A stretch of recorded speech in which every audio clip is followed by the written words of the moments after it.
सभी को सुप्रभात। मैं शिषपाल में बीए पार्ट फर्स्ट हिंदी साहित्य के अंतर्गत हम पढ़ रहे थे प्राचीन मध्यकालीन काव्य।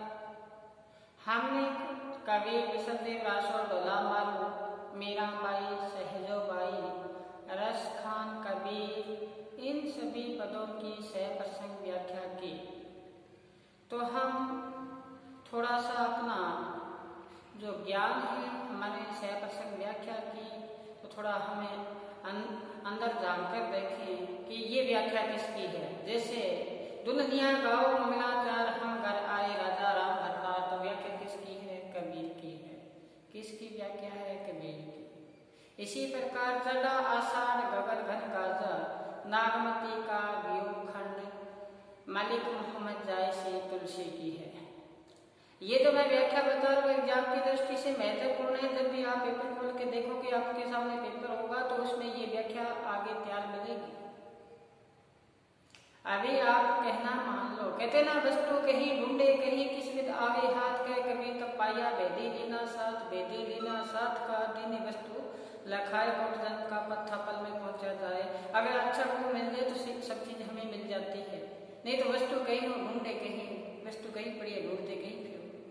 यही बात है। जैसे पावस आएगी साहिबा बोलन लग गया मोर, तू गलकत्ता आवे नहीं जोबन किधरे जोर, या पपैया तू तो थारी चोट कटवा सुराती दिनी दौर, मैं जानू क्यों आईशु।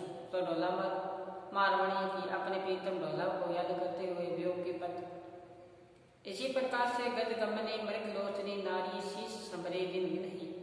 ये व्याख्या जैसे अपने पाठ्य पुस्तक का प्रथम जो पेज है, प्रथम जो व्याख्या है विशुद्धदेव रासो की, उसमें ये व्याख्या है। एग्जाम की दृष्टि से बहुत महत्वपूर्ण है। विद्यापति का नाम आते ही व्याख्या एग्जाम में आएगी। वो कौन सी आएगी? देख देख राधा का रूप अपार, देख देख राधा का रूप अपार। रसखान का नाम आते ही मानस हो, तो वही रसखान, वही आएगी व्याख्या।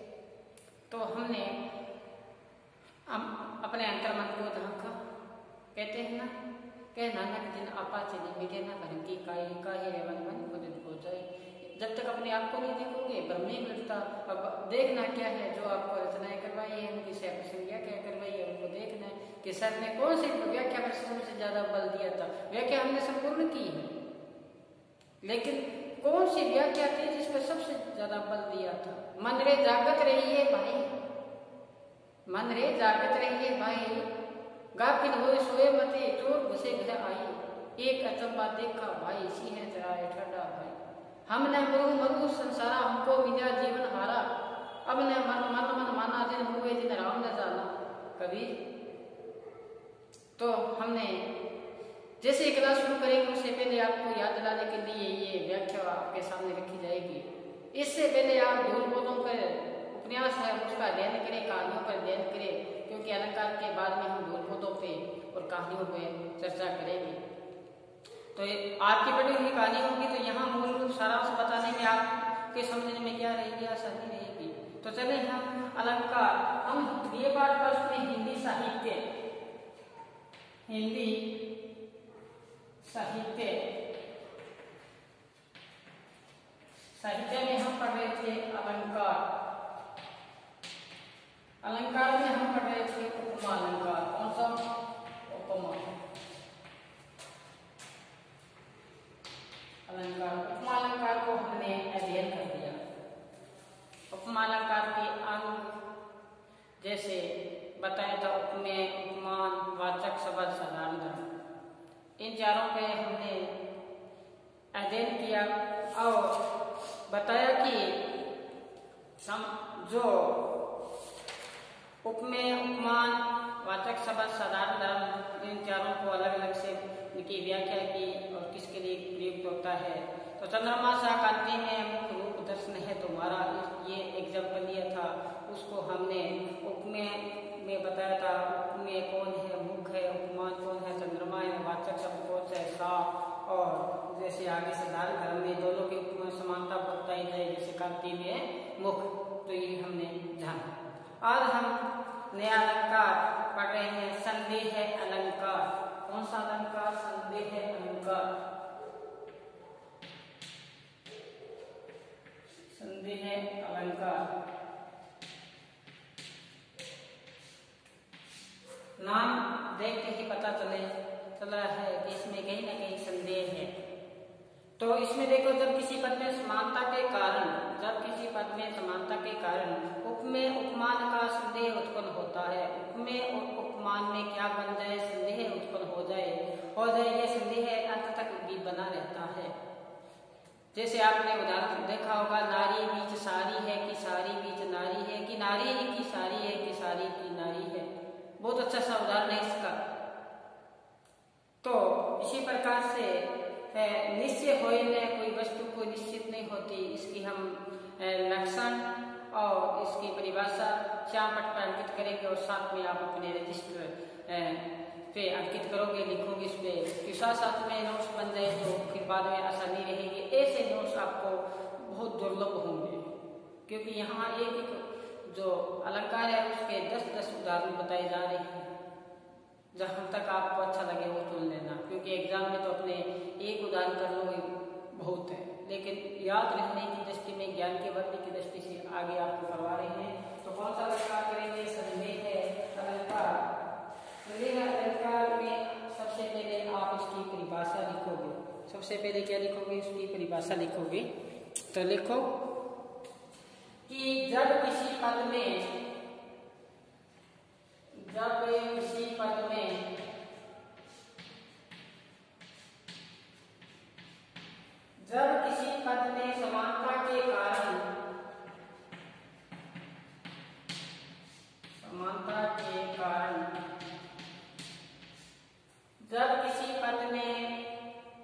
समानता के कारण उपमेय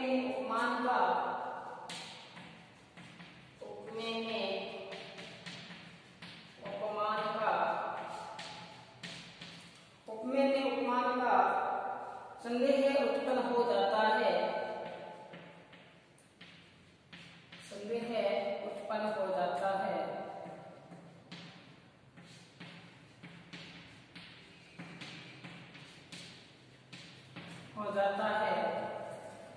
और यह संदेह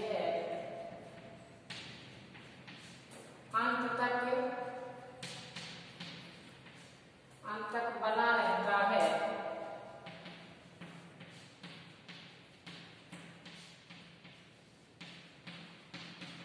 तो उसे संदेह अलंकार कहते हैं।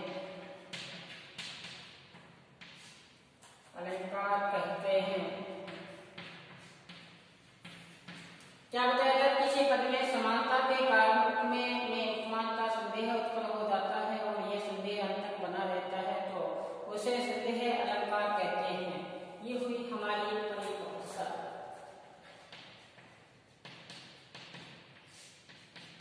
परिभाषा। अब इसके लिखो लक्षण।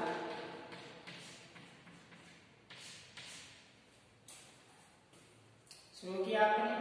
जब किसी पद में समानता के कारण उपमेय और उपमान में क्या बना रहता है? संदेह बना रहता है, और यह संदेह अंत तक बना रहेगा, उसे संदेह अलंकार कहते हैं। लक्षण लिखिए कि निश्चय होए में वस्तु को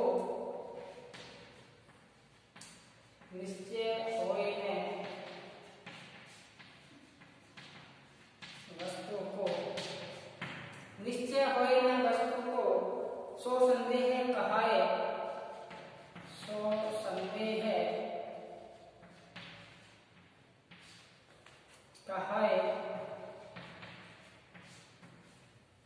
निश्चय हुए न वस्तु को सो संदेह कहाए कि दो यही दो।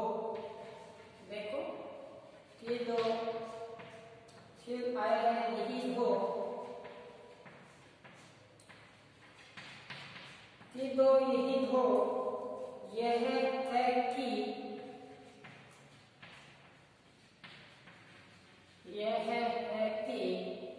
इत विधि शब्द जताए, इत विधि शब्द जताए। निश्चय हुए न वस्तु को सो संदेह कहाए कि दो यही दो, यह है कि इत विधि शब्द जताए। तो ये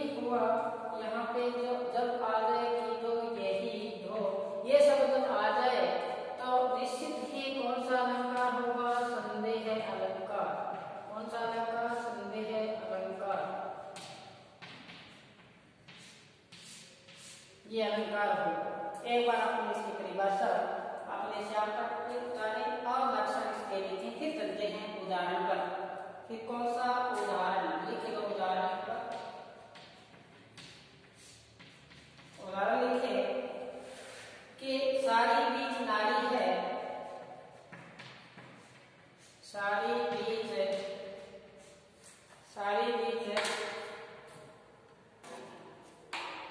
नारी है,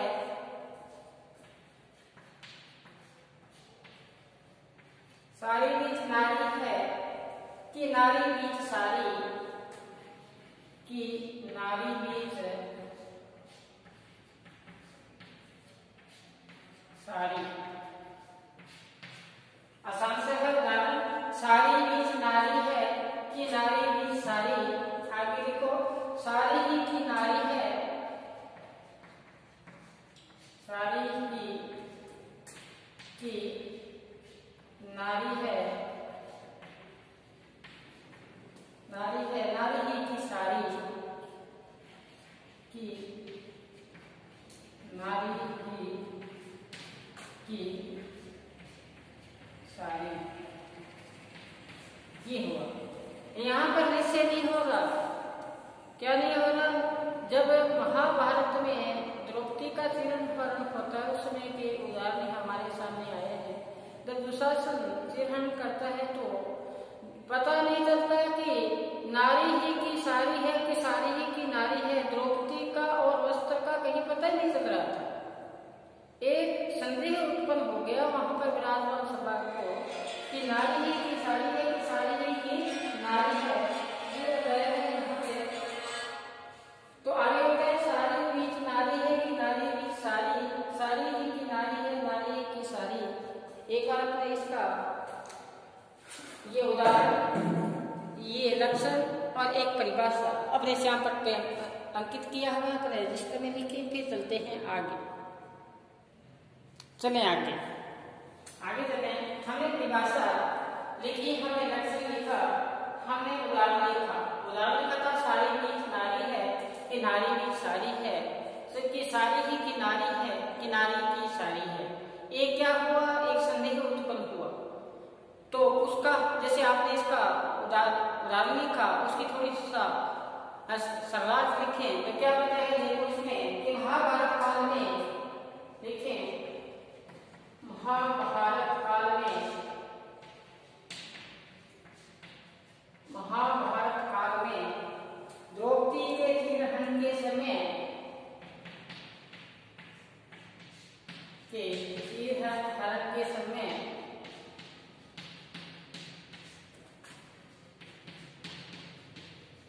महाभारत के समय द्रौपदी के चीरहरण के समय उसकी बढ़ती साड़ी, उसकी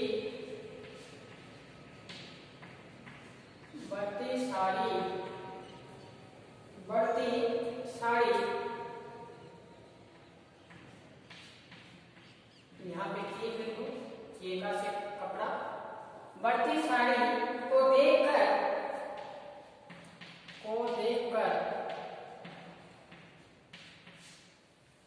उसकी बढ़ती साड़ी को देखकर दुशासन के मन में,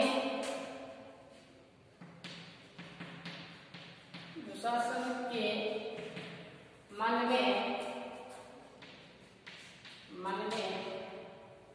में संशय उत्पन्न हो रहा था, मन में संशय उत्पन्न हो रहा था।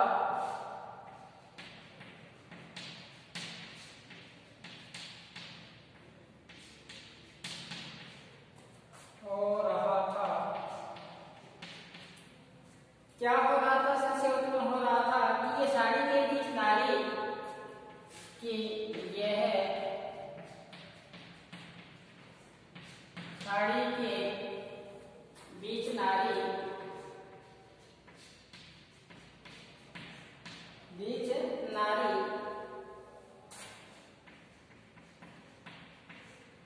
द्रौपदी है या नारी के बीच, या नारी के बीच, नारी के बीच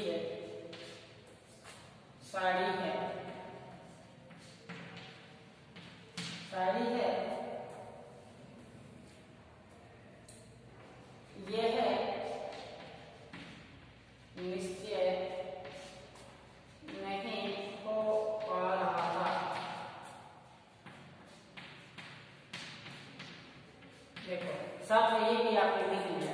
याद रहेगा कि नारी की साड़ी है कि साड़ी की नारी है। नारी तो ये बताया कि महाभारत काल में द्रौपदी के जब तीरण हुआ, हरण हुआ, उसमें दुशासन था, उसके मन में ये संशय हुआ कि जो तीरण हो रही है द्रौपदी है या साड़ी है। निश्चय नहीं हुआ तो कौन सा अलंकार हुआ, यहाँ पे संदेह है अलंकार। कौन सा संदेह है अलंकार, ये हुआ संदेह अलंकार। ये था पहला उदाहरण। अब चले हम दूसरा उदाहरण पर। देखिए ये छींटे हैं उड़ते, ये है छींटे हैं उड़ते, उड़ते अथवा मोती बिखर रहे हैं, अथवा मोती बिखर रहे हैं।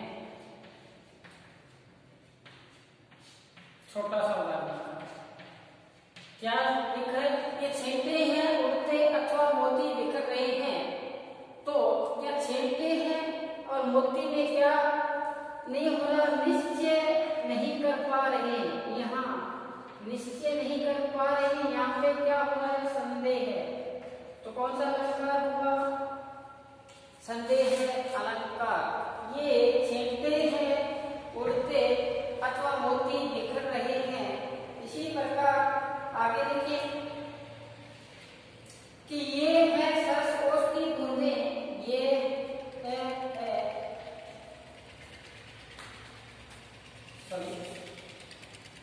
ये है सरस ओस की बूंदें या ओस की बूंदें या मंजूर मोती या मंजूर मोती, मंजूर का से सुंदर का लिखो उसके लिए। ये ओस है या क्या होता है कि ये सर ओस की बूंदे हैं या क्या मोती। तो मोती और ओस की जो बूंदे हैं उनमें क्या संदेह उत्पन्न हुआ, तो कौन सा अलंकार हुआ, संदेह है अलंकार। इसी प्रकार से लिखो आगे देखो राधा मुख आली, राधा मुख आली, राधा मुख आली किदो किदो किदो किदो किदो किदो उग्यो मयंक, उग्यो मयंक, मैं चंद्रमा होता है। आली यहाँ सखी, क्या सखी, राधा के मुख को लगकर एक सखी कहती है, ऐसा लग रहा है जैसे क्या हो, उसका तो मुख चंद्रमा होगा है, यानी चंद्रमा का उदय हुआ है, ऐसा उनका मुख है। किसका, राधा का। ऐसा लगा कि मुख है या चंद्रमा, तो क्या संशय उत्पन्न हुआ, तो कौन सा अलंकार हुआ, संदेह अलंकार। कितने 3-4 उदाहरण बताए। पहला बताया कि नारी बीच सारी है कि सारी है कि नारी है कि नारी की सारी है। दूसरा उदाहरण हमने बताया कि छींटे हैं उड़ते मोती अथवा बिखर रहे हैं, कि ये छींटे उड़ते हैं अथवा मोती बिखर रहे हैं। फिर बताया उसकी बूंदे को भरम पैदा हुआ क्या है, मोती। इसी प्रकार मुख है या क्या, चंद्रमा। तो ये उदाहरण हमारे सामने आए। आगे देखो, इतने उदाहरण बहुत है, 4 उदाहरण इसके बहुत है। फिर चलते हैं हम दूसरा अलंकार पर। आगे जो अलंकार है हमारा आगे का, कौन सा है, विभावना अलंकार। कौन सा अलंकार, विभावना।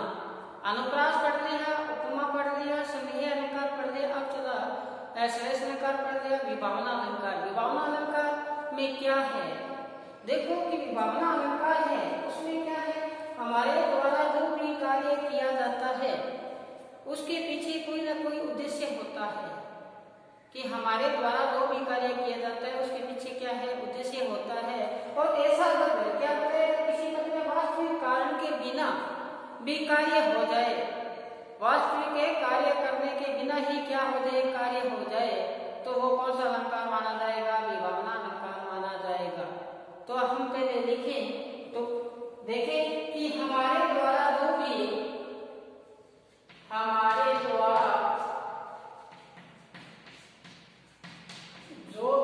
कार्य किया जाता है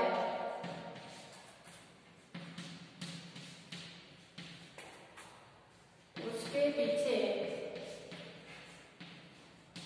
हमारे द्वारा जो भी कार्य किया जाता है उसके पीछे कोई ना कोई उद्देश्य होता है, उसके पीछे कोई कारण होता है। परंतु जब किसी पद में,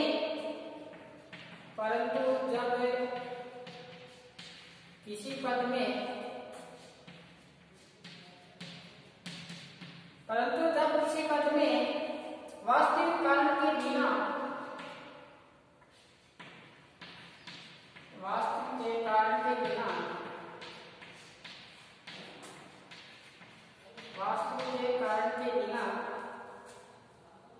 किसी कार्य का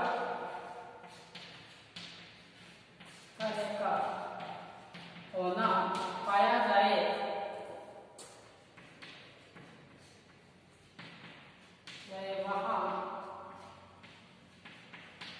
वहां कौन सा अलंकार होगा, विभावना अलंकार माना जाएगा,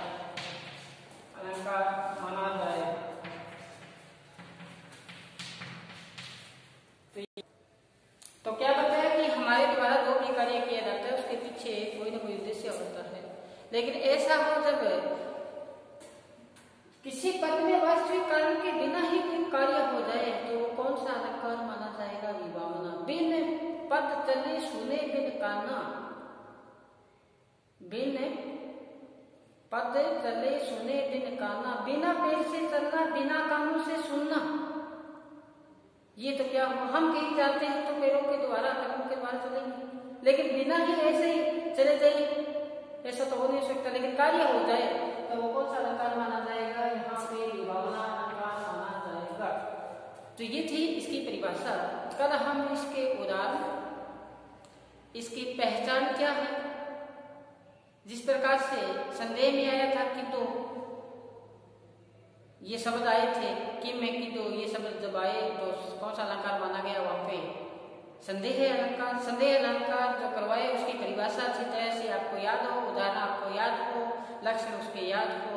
उदाहरण 4 लिखवाए, 4 में आपको 2 तो याद होने ही चाहिए। एक पहला कौन सा कि नारी बीच सारी है कि सारी बीच नारी है। रफ्तार जरूर धीमी है लेकिन हम एक ही अलंकार को इस प्रकार से पढ़ेंगे तो हमारा जो देह है वो क्या होगा, पूर्ण होगा।